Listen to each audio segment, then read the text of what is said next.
So you have one more opportunity to boost your grade. What? And I think most of you will like this.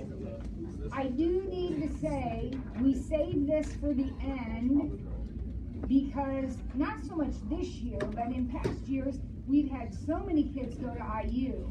And most of the kids from this class that go to IU will take finite math, which at IU is an absolute killer course. I don't know why they do it, but it's a biggie. It's a hard one.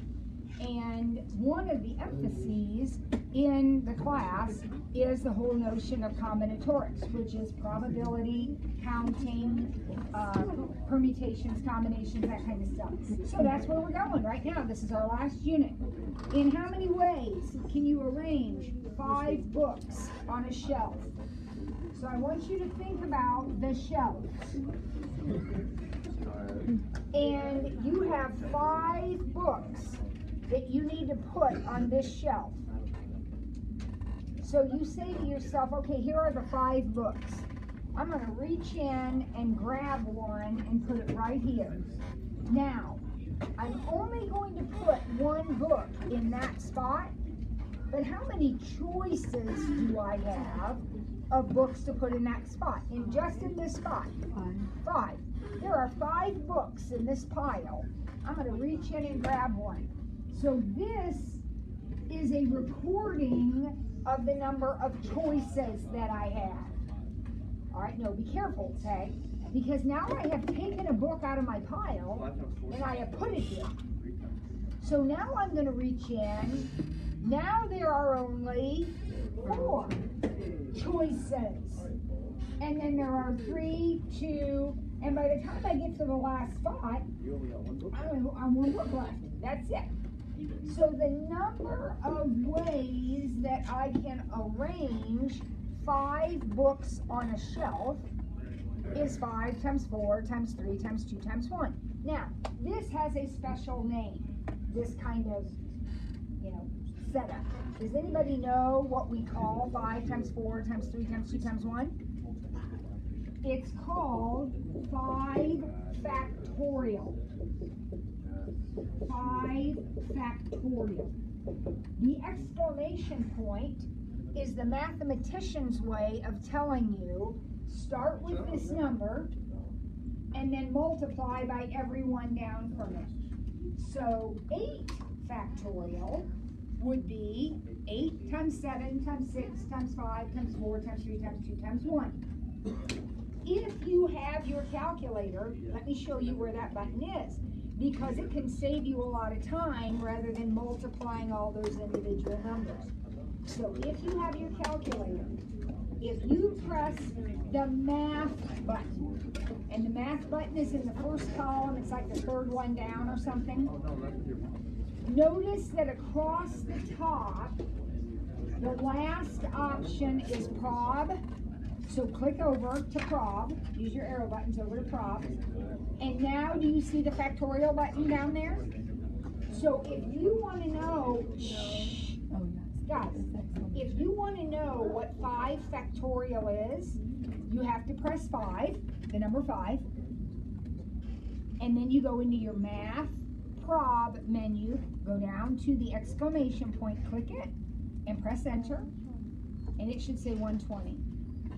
5 factorial is 120. Now, again, one more time, and we're not talking about it anymore. If you want 5 factorial on your calculator, you press 5, go into math, across the prob, and down to the exclamation point. Hit enter, and it gives you 120. Here is what you need to take away from that. 5 books in a row was 5 factorial. What would 9 books in a row be? 9 factorial. In general, n things, books, people, cucumbers, I don't know, n things in a row is n factorial. All right? N things in a row is n factorial. That's a biggie. Try to remember that. N things in a row is n factorial. So I get to number 2. How many ways can 9 people stand in a line? 9 factorial. 9 factorial, which is a really big number. What is it? 362,880. So is it in or on? Now, number 3. Is it in or on? Huh? Like for the first one it says on a shelf, so is it in or on? When you say in. Yeah, that makes no difference. I mean, I put books, I don't put people on a shelf, right? I put books on a shelf, I put people in a line. Yeah, doesn't matter. How many ways can prizes be awarded for first, second, and third place in a race with 10 contestants? Now, there are 2 ways that you can do this. One is sort of like this. The difference is there's only 3 places. Somebody's going to get first, somebody's going to get second, and somebody's going to get third. So here are my 10 runners. I'm just going to blindfold myself and grab somebody to win. How many choices do I have to get first place? 10. Now that doesn't mean 10 people get first place. That means I have 10 choices for first place.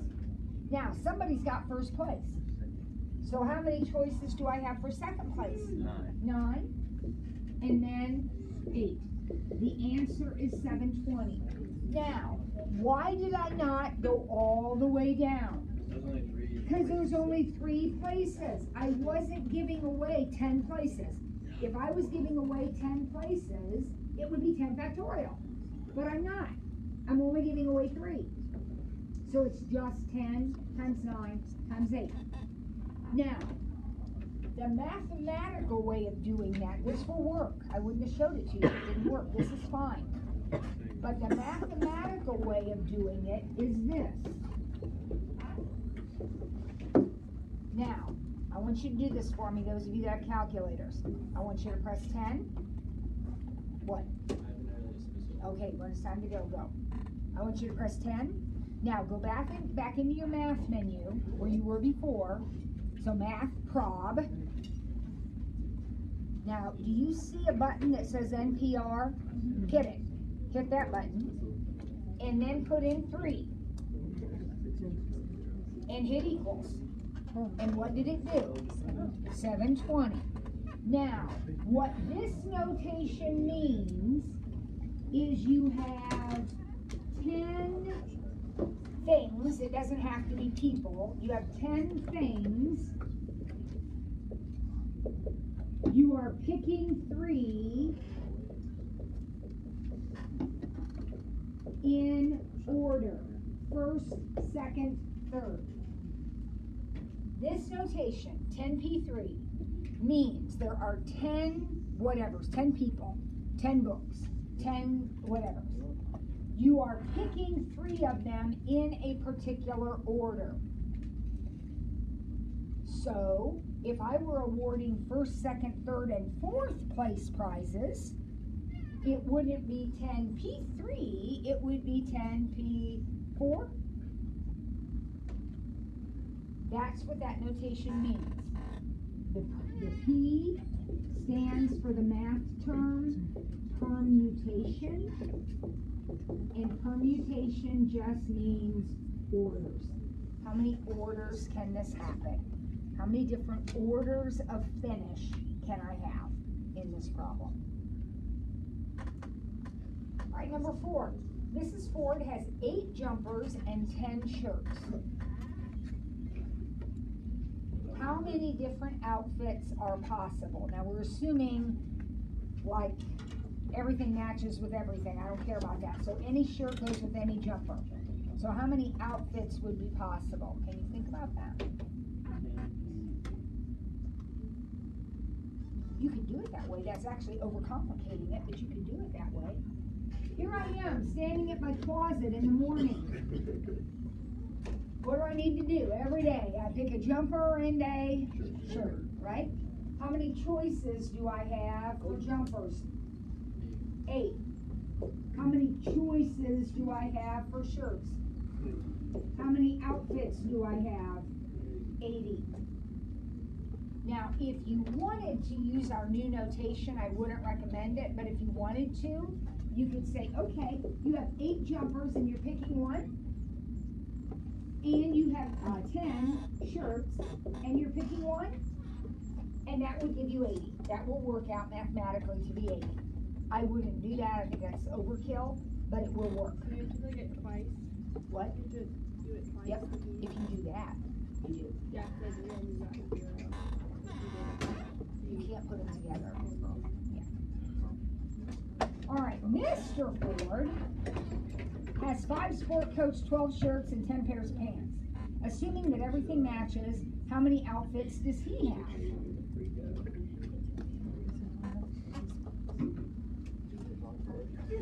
What do you think? How many outfits? Mr. Ford goes to the closet. He's got to wear 3 things. How many choices does he have for a sport coat? 5. How many choices does he have for a shirt? 12. And how about for a pants? 10. The answer to the problem is he's got 600 outfits. Whoa, Phil, what was that? He's trying to get me. Maybe I'll send you guys to Spooner so you can be babysat. How many ways can the home row of the keyboard be arranged?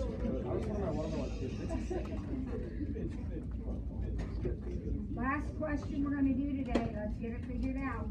I've got the home row of the keyboard. Those are the letters on the home row, the main row of the keyboard. How many ways could I arrange that? If I could remove those keys and put them down in a different order, how many ways could I arrange them? Somebody said what? 9 factorial. Now, why did she say 9 factorial? Because there are 9 buttons, and we're arranging them in a row, and 9 things in a row is 9 factorial. All right, Ellie, would you turn that off? Yes.